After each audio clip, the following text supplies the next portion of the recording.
The CEO stumbled upon a letter in his late wife's book. It took him to a poor single mother who turned his life around. The apartment was still. Pocket, the sort of stillness that seeped into the corners and made itself comfortable. Miles Brennan stood at the doorway of the room that had been left untouched for almost 5 years.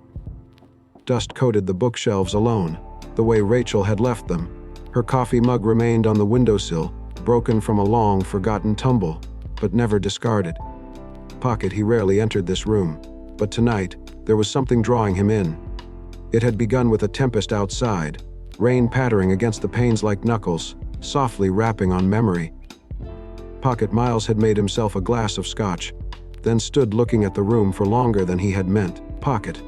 And now here he was coming in with the uncertain steps of a trespasser in a holy place. He trailed his fingers down the spines of the books, most of which were well worn. Pocket. All of which were hers.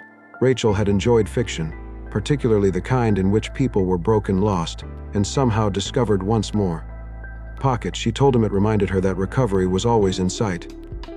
He pulled out The Paper Garden, a book she had read twice in her last weeks. Pocket. The pages still held a trace of her lavender lotion. And then it occurred. When he opened the book, a small folded piece of paper dropped to the floor. He scowled, stooped down, Pocket, and picked it up. The edges were yellowed, the creases soft from years. Miles opened it slowly, sensing the burden of something he couldn't yet identify. The handwriting was recognizable. Pocket. Rachel's, gentle, ever so slightly slanted with the loops on her lowercase e, always slightly too large. If you read this, it means I did not have the opportunity to say it to you, Pocket, and I regret that. There was a woman. Her name is Elena Brooks. She rescued me, but nobody knows. I never had the opportunity to thank her.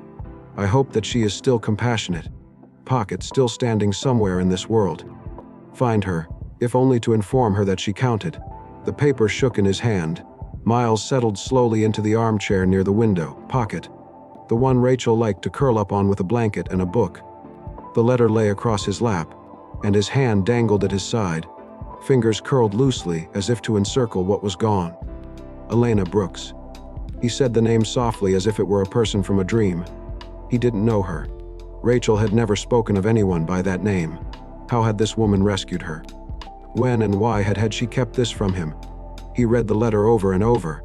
Something within him moved stealthily but surely. The burden of 5 years of silence, of sorrow weighed down by routine, of living but never really being alive, broke open a little. There were questions now, not only about Rachel's last days, Pocket, but about this woman she had once regarded as a savior.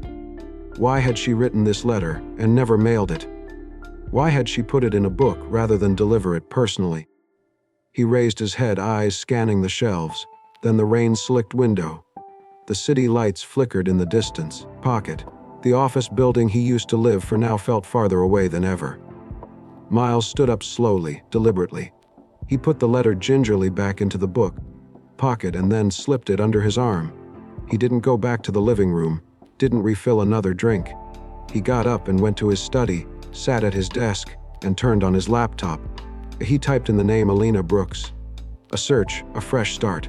In a matter of minutes, he had uncovered pieces: an ancient nursing license, a hospital record, Pocket, a mention of a small-town clinic several years back. He reclined in his chair. It wasn't much, but it was sufficient. Miles dropped his phone, rotated it in his hand, then placed it down.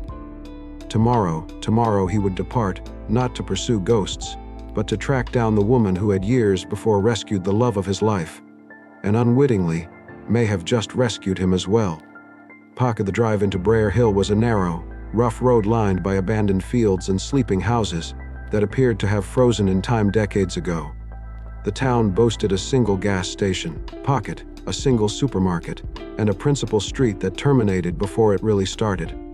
It was not busy, but not dead, a place human beings lived in, rather than through. Pocket. Miles left his rental vehicle at the curb before a small white house with paint, chipped blue shutters. A slanted mailbox tipped forward at the curb. Pocket and a pink child's tricycle leaned over at the curb beside the front steps. The lawn was tidy, though the grass required mowing. A collection of wind chimes hung over the porch, Pocket softly singing in the wind. He double-checked the address and name on the paper in his hand. Elena Brooks. Drawing in a breath, he went to the door and knocked. Pocket. The woman who opened it was younger than he had anticipated, late 20s. Blonde hair was tied back in a loose bun, a few strands stuck to her face from heat. She wore a pair of scrubs and worn-out sneakers. In the shadowy hallway behind her, a tiny voice sounded. "Mommy, Pocket. Where's Bunny?" "I'll find her in a minute." Elena called back over her shoulder before focusing completely on Miles. Her mood changed the instant he told her who he was. "My name is Miles Brennan. I think you knew my wife, Rachel." Elena's eyes flashed. Her hold on the door firmed up. Whatever receptiveness had just been there a second before disappeared. "Poc, I don't give interviews and I don't want to discuss her." "I am not a reporter," he said hastily. "I came across a letter from her. She had written your name. She stated you saved her." Pocket. Elena's face grew tight with tension. "I didn't save her," she said softly with determination, "and I don't require your thanks. I am not here just to thank you," Miles said. Pocket, edging a little closer. "I just need to know." She shook her head once. "She's gone. Whatever you're trying to get from me, you won't find it." Before he could get out another word, Pocket, she began closing the door. Miles caught a glimpse of the interior. A tiny living room with crayon drawings on the fridge, a knitted blanket on a couch, and a pink backpack lying by the stairs. "Elena," he said more softly this time. "I believe she intended for me to locate you." The door hesitated, for a breath. Then it closed the remainder of the way with a quiet yet decisive click. Miles lingered there for a moment more, listening, considering. But he stepped off the porch and looked at the mailbox once more. The name Brooks had been lettered on it in worn gold. Next to it in wonky pink letters a child had written Maisie, Pocket. He drove as far as town, checked into the only inn he could find, and sat on the edge of the bed with the book of Rachel's in his lap. The letter was still inside. She had written a name, Pocket. Not any name, a woman who in some unstated way had been present when he had been absent, who had been significant enough to be recalled in her dying days by Rachel, Pocket, and now she was closing the door on him. Miles, however, had spent his entire life discovering answers where others were stumped. Pocket. He had constructed companies by observing patterns others didn't notice. And now something in Elena's expression. Not only the sadness, Pocket, but the blaze beneath it informed him there was more to it. He gazed out the window towards the subdued town, the street lamps flashing on one by one. He was not going anywhere. Not yet. Pocket. The next time Miles saw Elena, she was waiting by the press school, her blonde hair pulled back in a loose knot. Her arms crossed over her chest as she waited. Pocket. Maisie ran out the door in a blur of pink dress, pink backpack, pink headband. She clutched a drawing in one hand and a banged-up bunny in the other. Pocket. Miles had not intended to walk past, but seeing them, he couldn't help slowing his pace. Elena saw him. Her stance tightened a little, but she didn't turn away. She offered a small, quiet nod instead. It was more than she had provided so far. "I am not here to reopen anything," Miles said, halting a few feet away. Elena glanced at her daughter, then back at him. "You are doing it anyway," she said softly. Maisie pulled on the tail of her mother's shirt and pointed at Miles. "Pocket. Is he the sad man who came to the house?" Elena gave her a gentle push toward the car. "Come on, Maisie." They left without further comment. But Elena had not slammed the door in his face this time. That in itself felt like a start. Miles had discovered a tiny rental place a few blocks from Elena's apartment. But he told himself it was for convenience. He told himself he would spend only a few more days. He continued telling himself all these things, even as he continued to find reasons not to leave. Pocket. One afternoon, he went for a walk to the nearby park and saw Maisie sitting alone near the swings. Her pink dress billowed in the breeze as she pushed herself higher, but scarcely budged. Pocket. Then she stumbled over her own shoelace. She did not cry, but sat staring at her scuffed knee. Miles came over slowly. "May I assist you?" Maisie glanced up, nodded once. He knelt down, released the knot in her laces, then pulled out a clean tissue from his pocket and carefully brushed the dirt from her hands. She observed him in silence, then whispered, "Thank you, Pocket, mister." When Elena came on the scene, Miles was standing close by, respectful distance between them. She saw Maisie's scrape on her knee, saw the man standing next to her, Pocket, and something shifted. Apprehensive at first, then something else. Not gratitude exactly, not ease exactly, but something soft. "I didn't mean to tread," Miles said this time. "Pocket. Thank you," she said. It was the first time she had thanked him for something. That evening, Maisie sat cross-legged on the floor with crayons and paper. Pocket, she drew a man standing in the rain. Next to him was a shadowy figure, indistinct, like a memory too indistinct to complete. She held it up to her mother. "Mommy, who's he waiting for?" "Pocket." Elena gazed at the drawing. Then she glanced at her daughter and was silent. The following morning, Miles opened his mailbox and discovered that same picture folded up inside. Tucked in an envelope with no signature, he knew precisely who it was from. Later that day, bumped into each other again at the market. Elena was in front of the coffee stand. Pocket deliberating between two brands, one inexpensive, one otherwise. Miles advanced, picked the more expensive one, and handed it to the cashier before she could protest. When she realized, Pocket, her brow creased. "You think I need assistance. I think you deserve better coffee," he said, unruffled and genuine. She glared at him for a moment, then reached for the bag silently. Pocket, no thank you, no anger, no words, but she grabbed it. The following day it rained. Miles observed the clouds marching in from the window of the small cafe across the street. Pocket. He had brought his laptop, but was unable to bring himself to open it. Instead, he gazed out, waiting unconsciously. There was a knock on the door of his rental that afternoon. Opening the door, he saw Maisie holding another drawing covered in plastic to shield it from the rain. Her dress was wet at the edges. She held it out to him. "This is for you, Pocket." The drawing depicted 3 individuals standing under a little roof, 2 tall human beings, and a small girl. Rain came pouring all around them, but none of them were wet. "I drew rain," she whispered. "But they're not getting wet because they're huddled up." Behind her, Elena crept slowly, carrying an umbrella. She didn't say anything, Pocket, but when they locked eyes, her face had changed. There was still a wall between them, but it had started to crack. The previous night's storm had shaken every window in town. Pocket, it had rained in sheets. Thunder boomed like a promise in the distance, and by dawn, the world appeared to be wrung out. Puddles paved the streets. Power lines hung low due to the wind's fury. Miles had not seen Elena or Maisie all day. Pocket. He walked past their house early in the evening, just when the sky was starting to redden into soft blues once more. Pocket. That was when he saw the latter leaning against the side of their roof and Elena on the porch, staring up at a persistent drip from the soffit edge of the shingles. But he came back 10 minutes later with his sleeves rolled up and carrying a toolbox. She flung open the door before he reached the knock stage. "I did not request assistance," she said. Her tone guarded. "You've got a leak," Miles said. "I know how to handle a hammer." Elena paused for an extended time, then moved out of the way. "Maisie's at a friend's house," she mentioned. Pocket, more telling than warning. Miles ascended the roof, inspecting loose shingles, nails, and rot. The damage was minor, but it had to be done. For the remainder of the hour, he labored in silence while Elena prepared towels to collect what the patch job could not. When he at last returned indoors to wash his hands, Pocket. Elena offered him a glass of water and motioned toward the back room. "There's a towel in the closet if you'd like to dry off," she replied. Miles nodded and walked down the corridor. Pocket. Opening the wrong door. It was a tiny room that seemed more like a storage area. Stacks of boxes against the wall, a folding chair, a dusty lamp. He looked about, looking for the closet. Pocket, and then his eyes landed on something on the desk. A tattered notebook. A medical logbook, its cover swollen with use.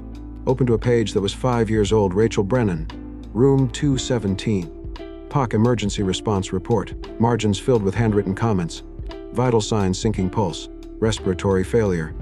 Treatment begun by E. Brooks. No attending physician present. Pocket, his hand rested on the page. "Do not read that." Elena's voice cracked behind him. He turned. She stood in the doorway, arms crossed tight against her chest, eyes keen but glinting. "Pocket. I know what it is," she said. "And I know what you are thinking. I just want the truth. I broke protocol. I acted without clearance. Pot, that is the truth." She entered the room slowly, the floor groaning beneath her feet. "Your wife began seizing 30 minutes post-op. Her numbers dropped." Pocket, the attending physician, had left for a meeting. Nobody was willing to move without an order, but she was crashing. Elena's voice cracked. I utilized medication from another patient. I began CPR.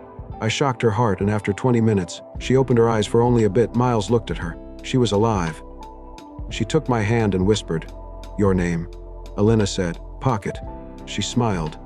I believe she knew, and I believe she was prepared. A long silence came between them. Miles glanced down at the notebook once more. "You gave her back to me." Even though it only lasted a moment, I took a chance I was not permitted to take. Elena said, "They let me go, called me unfit. I did not care. I would do it again." Her voice cracked for the first time since she'd met him. I just wish she had lived. Miles moved forward more slowly than before. "Pocket." Not with the desperation of a man who is looking for answers, but with the burden of a man who is starting to get it. "You shouldn't have been punished," he whispered. "You should have been honored." Elena blinked violently, then turned away. "I don't want pity." "This is not pity," Miles replied. "It is gratitude." Elena attempted to speak, and couldn't. Her mouth opened then closed. Her arms fell to her sides. The tears arrived then, unasked for and raw. Not loud, not dramatic, but simply quiet rivulets down her face. "Pocket." As if she had spent years practicing not to let them fall, and had at last forgotten how to catch them. And Miles stood there watching the woman who had saved his wife, Pocket. The woman who had carried guilt where accolades should have been carried, and felt something change in his chest. It was no longer just about Rachel. It was about her. The afternoon light spilled out the kitchen window, coloring the weathered wooden table in pale gold. Elena filled 2 chipped mugs with tea, and pushed one over to Miles. Paku sat facing her, still quiet but alert. Outside, the birdsong and the muted laughter of children from some distance away came in through the open door. "I was 24. Elena started. Pocket looking braced on her hands. "New out of nursing school. I thought I had the world figured out." Miles said nothing. He looked at her, his eyes steady, patient. "I was working night shifts. Long hours. The hospital was my second home. That is where I met him, a resident, older, confident. He made me feel seen." She sat back, fingers clenching tighter around the mug. "When I realized I was pregnant, I assumed he would remain. I informed him and he stared at me as if I had destroyed his life." Miles's jaw was set, but he remained silent. "He switched hospitals in a week. I never saw or heard from him again." She smiled but didn't make it to her eyes. "My parents were dead the previous year. I had nothing in the way of savings, Pocket. No employment since Rachel's case, no one to contact, but I had Maisie." Miles hunched forward, his tone low. "That must have been frightening." Elena shrugged. "Pocket. Though it was the sort of movement that revealed all and nothing." "It was, but she provided me with a reason to keep going." There was a lengthy silence. Pocket, the type that didn't feel uncomfortable, but instead was full. "Maisie is fortunate to have you," Miles said. Elena gazed at him then, truly looked. "But most individuals only observe what I am not. Not sufficient money, not sufficient stability, not sufficient to believe. I view someone who stood her ground when no one else had." "Pocket," Miles responded.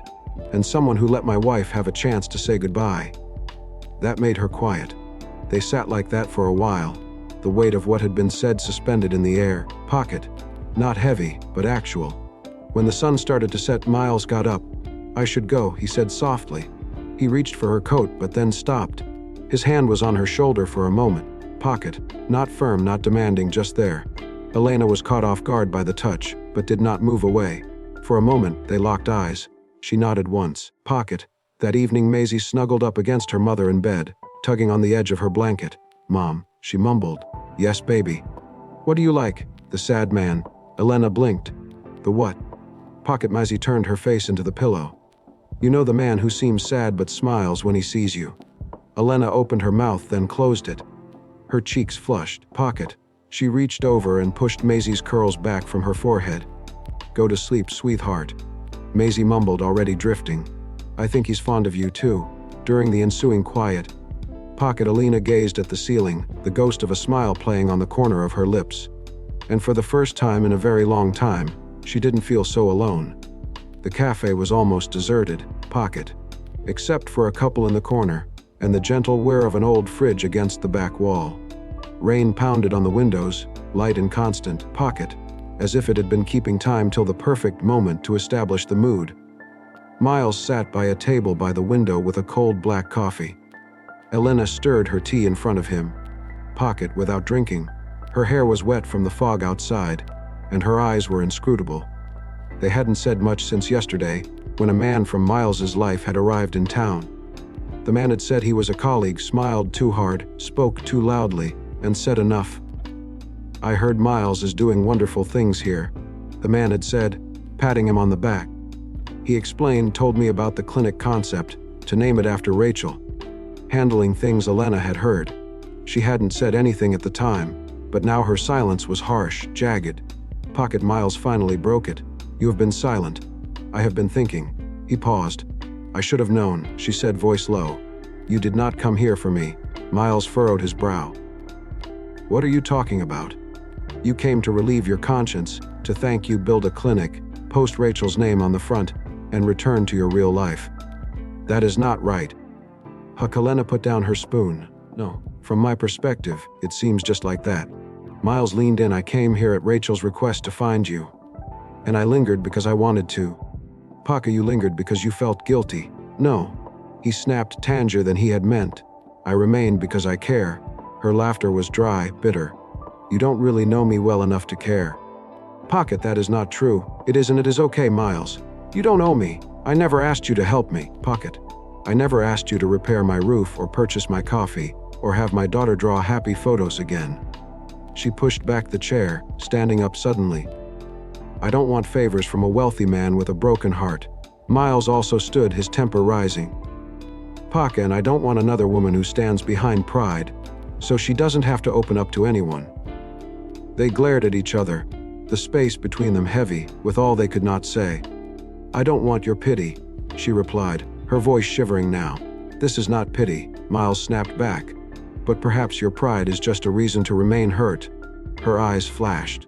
"Pocket, and perhaps your kindness is just another means to sidestep your own sorrow." That brought him to an abrupt halt. For a moment, neither of them budged. "Pocket." Then Elena spun and walked out into the rain without a glance back. Miles remained there for a couple of seconds longer before grabbing his coat and marching out the opposite direction. Pocket, by the time Elena came home, the house seemed too still, the air too thick. She moved into the kitchen, placed her purse on the counter, and leaned against the sink. Pocket, she held the edge with her hands until her knuckles were white. Then she slowly fell apart. The tears came quickly and hot, falling silently onto her shirt. Pocket. Maisie peeked out of the hallway barefoot and clutching her stuffed bunny. She had never seen her mother weep. She crept quietly to her side and encircled small arms around her waist. Elena sank onto the floor and pulled her daughter into her arms, holding her tight. "I'm all right, baby," she breathed into Maisie's hair, although her voice broke on the words. Pocket. Maisie said nothing. She just hugged her. And for the first time in many months, Elena allowed herself to break down. The city seemed colder than he remembered. Pocket. The skyline reached far into the glass windows of his apartment, but none of it felt home. Miles stood in silence, coffee gone cold in his hands. Pocket, eyes unfocused as the traffic below crawled without him. It had been 3 days since Briar Hill, 3 days since the argument. Pocket. 3 days since he walked away from the only thing that made him feel something again. The knock arrived mid-afternoon. Standing at his door was his lawyer, clutching a frayed leather folder. Pocket. "I was to hand this to you only if ever you inquired about a woman named Elena Brooks," the man stated. Miles came to a standstill. There was only one envelope that had aged over time. On the front, in dwindling ink, Rachel had penned for Miles. If ever he finds her, his chest constricted as he opened it. "My love, if this letter has reached you, Pocket, it is because you did what I never dared to ask. You located Elena. There's something you never knew. The morning I woke up after the seizure, you were sleeping next to me." Pocket. My body was giving up. But for a moment, I felt at peace. That peace was a gift from her. Elena disregarded every rule to long enough to tell you that I loved you. Pocket. Long enough to have your hand in mine. She didn't save my life. She gave me the goodbye I was scared I would never get. If you are upset with her, please forgive her. She is worth a life. Pocket. Not the guilt she carries. And you are worthy of love again. Perhaps she is the one to remind you. Your heart still beats. If she is, don't waste it. With all my love, Rachel. Pocket. Miles held the letter to his chest as if it were the last living thing of her. She had known. Somehow she had known what Alina had done and what he might one day do. Guilt, confusion, pride, fear, and she had replied to it all on a single page. That night, sleep never arrived. He sat in the darkness, recalling Elena's voice. Pocket, the manner in which her shoulders shifted with tension as she prepared herself for condemnation. The silence when she said nothing at all. He was missing her. He was missing Maisie, Pocket, and for the first time it wasn't all about Rachel anymore. It was about them. 2 days after that, Miles returned to Briar Hill. This time, he didn't arrive empty-handed. Pocket. On the back seat was an envelope containing the deed to a tiny house on the outskirts of town. A house with a garden, a small porch, and a bedroom window that looked out at the hills. Pocket. He had purchased it weeks previously. At that time, he had thought it was charity. Now he knew better. It hadn't been a gift. It had been a promise. When the sun began to fall low, casting soft gold along the silent street, Miles emerged from his car. The envelope was hidden in one pocket, and hope in the other. It had rained quietly that evening. Not a storm, Pocket. Not a downpour, but a soft, steady fall that dulled the streetlights and painted the world a watercolor of gray and gold. Miles was on the porch of the tiny house, his coat wet through. Pocket. Hair dripping, hands shaking not because of the cold, but because of everything he hadn't said. The wooden door groaned open. Maisie looked out first. Pocket, her eyes wide under the pink brim of her rain jacket. She blinked up at him, then turned to glance over her shoulder. Alana, Miles whispered. Pocket. She materialized in the doorway a split second later, her blonde hair wet and drawn back loosely, framing a face that was not cold, not angry, just still. They stood there for a beat, rain falling between them like a curtain. Miles swallowed. I was wrong, he said, his voice breaking. I was wrong to walk away. Wrong to believe this was all about Rachel. It's not. Elena's lips parted a little, but she didn't say anything.